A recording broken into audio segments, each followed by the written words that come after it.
Right, everybody, this is Paul from FightTube UK. Today I'm joined by Ady Gray, who's the New England Kata coach. Hi, Ady, okay? Yeah, I'm good, thank you. Thank you for having me. Brilliant. Just before we get started, just want to say how beautiful this dojo is. You know, walking in, it looks really professional. I think anybody who's involved in karate would aspire to have one of these. So well done with that. Yeah, thank you. How long have you had it? We've been here 3.5 years now. So we've had professional dojos before, but now it's 3.5 years in this place, and this is the cream. This is what you want. And whereabouts in country is this? So we're in Ripon, North Yorkshire. Yeah. About 20 minutes from Harrogate. Yeah. It's a small little village, town, or a little city, but right in the middle of the city. Yeah. Right in the centre. Brilliant. Well, it looks like a nice place. Parking's cheap as well. Yeah, it helps. £2 for an hour. Yeah. So getting the job, how do you feel about it? Yeah, I'm totally chuffed. Totally chuffed. It's something I've sort of wanted to do for a long time. Yeah. Know I can do a good job with it, and now it's the time to do it. And at this stage in your journey, in your career, why now? Why did you choose to apply now?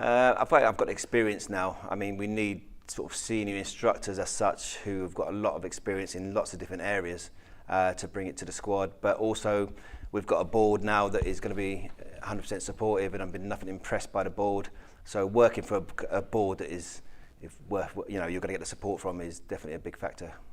Well, just mentioning board, obviously, karate has gone through some changes lately. I mean, me personally, I think it's all positive so far with the changes that they've made. But what were it like in that interview process?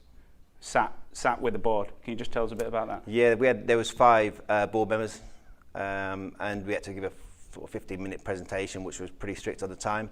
And then we sort of had 45 minutes of answering questions, but it was quite intense, quite out of your comfort zone. Yeah. But put you under pressure, but it's good pressure that you expect everybody to be put under, whether they're athletes or whether they're coaches. So yeah. It was hard, but good. Good. Any bits in particular that you were worried about going into it? Mainly the presentation. Yeah. I'm not a salesman. I do karate. That's what I do. So it's quite hard to try and get your ideas across. But I had quite a lot of input into it, so it's fantastic. And your appointment, obviously, there were probably a few people apply for jobs. What do you think that made you stand out from the other people who applied for it? It's hard to say. I think, there were obviously good candidates who applied, so it was good to be able to sort of come ahead of them. But I just think experience and respect, I think I have within karate. And also knowledge and a clear path of how we're going to go and take, especially the Kata squad forward, and try and bring back good times. I believe you've just had your first squad session as head coach. Yep. How did that go? Yeah, it was really good, really good, really sort of pleasantly surprised with the attitude of anybody who attended. There was no.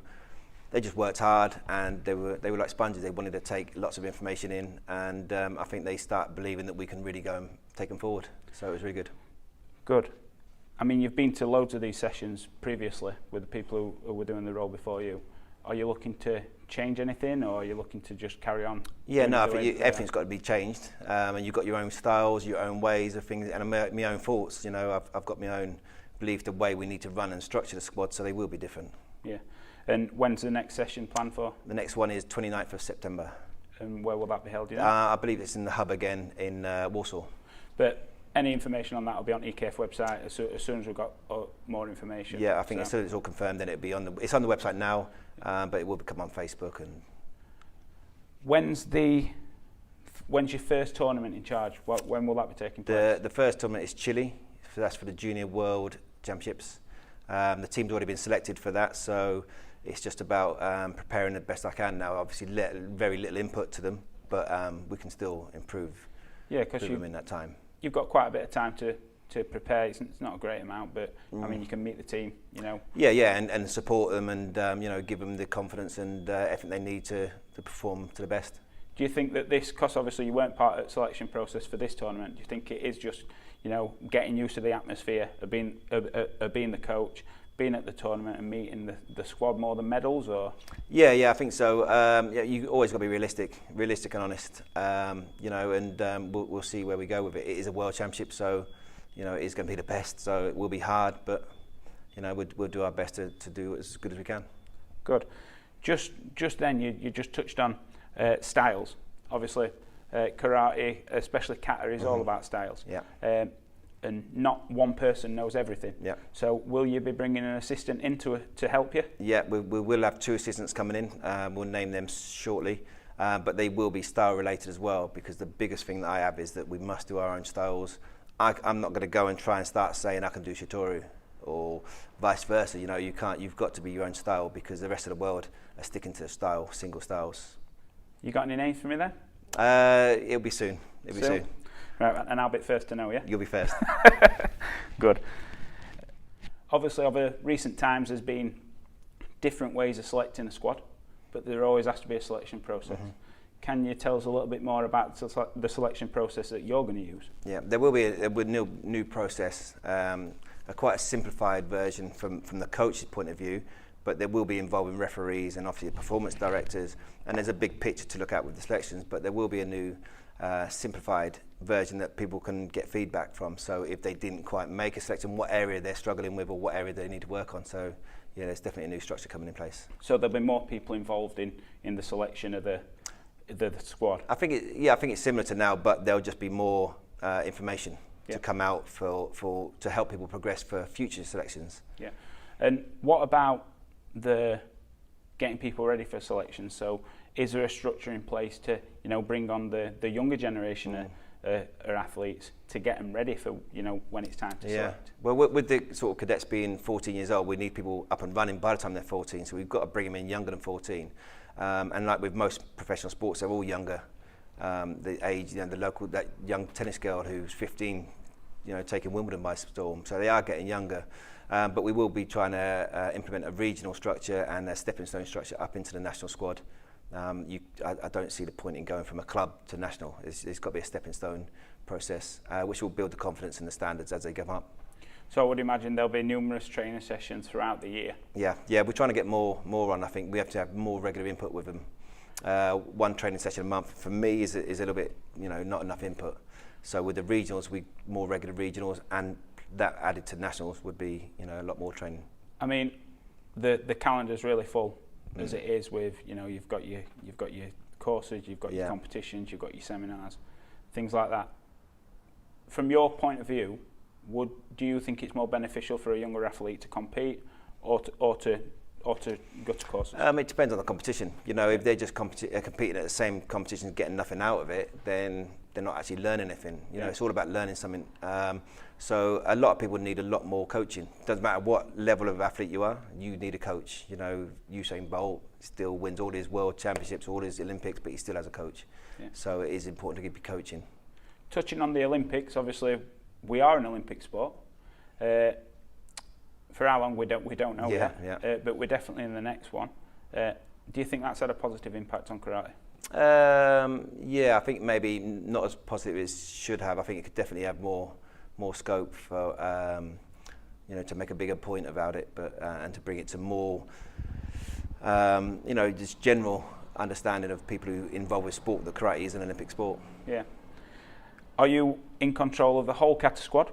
So we're talking cadets, seniors, juniors, and teams. Yeah, as I'm head coach, I'm responsible for all of those levels. But like we said, we will be building a team, because one person can't do this. So there is the most important thing, to have a team of people I trust and are good enough at the job to bring a standard through in karate that is reflected from the national squad all the way down.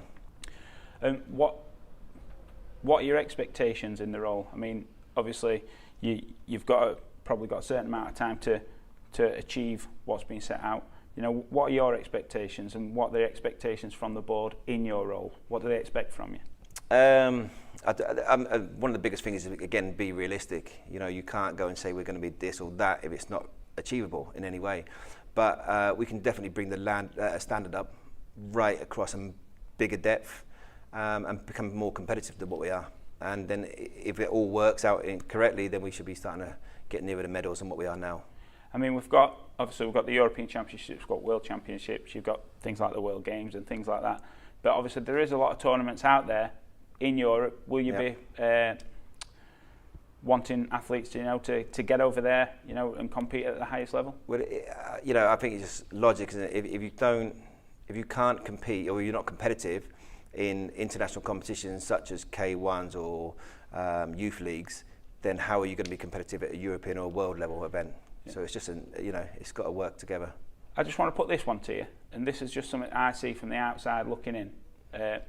Do you think that athletes not competing domestically and just competing abroad, do you think that could have a negative impact? Because we do need to bring the standard up from sort of lower levels and the grassroots levels. So if all of our top athletes, for example, are competing abroad and not in this country, then it drops the standard in this country, and then that's not healthy for development.